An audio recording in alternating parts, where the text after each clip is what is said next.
Good morning, everyone. In this video, we're going to be covering the last couple of pages of notes. And actually on page 15, you can just go ahead and skip that page. We're going to go to the last pages of notes. And then in the next video, we'll be going over some of our homework problems together. So folks, in general, if I have a parent function f of x, this general format describes all of my transformations. So just to draw it to your attention one more time, if you have a coefficient of your x value, you have to factor it out from both x and from your horizontal transformation number before you start describing those transformations. So folks, what I would like you to do is actually pause the video and see if you can generate all of the parent functions on this page.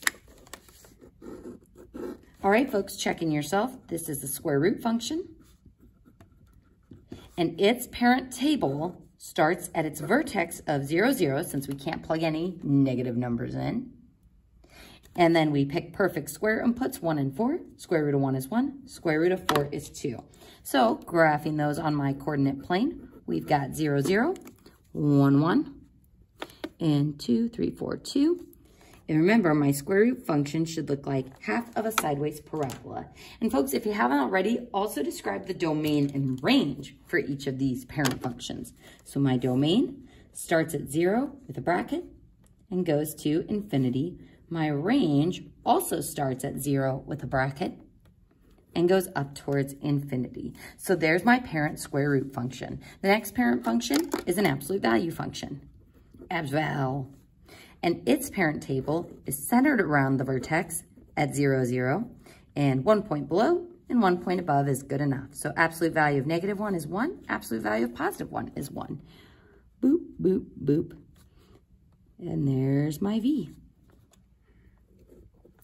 This has a domain of all real numbers. Remember, there are no restrictions for what we can put in for inputs into our number washing machine, but the range starts at 0 and is covered going up. So bracket 0 to infinity.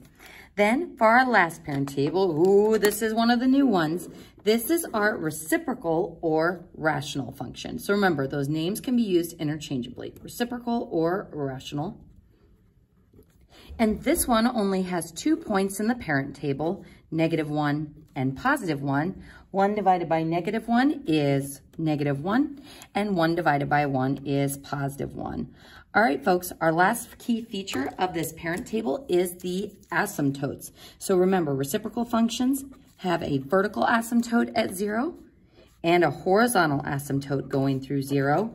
And we can then extend through those points towards the vertical asymptote, towards the horizontal one, giving me my 2 swooshes. And remember, for our domain and range on this one, our domain is -infinity with a break at 0, so -infinity to 0, and a parenthesis this time because it's an asymptote, and then union 0 to infinity going in the other direction. So we've got a break at 0 at the asymptote.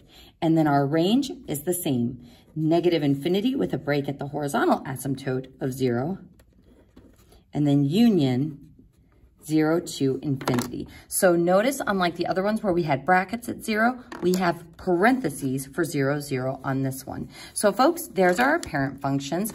In the next video, I will be going over all the transformation descriptions for this one. So before you watch the next video, go ahead and go through and see if you can describe all 3 of those transformations. Good luck.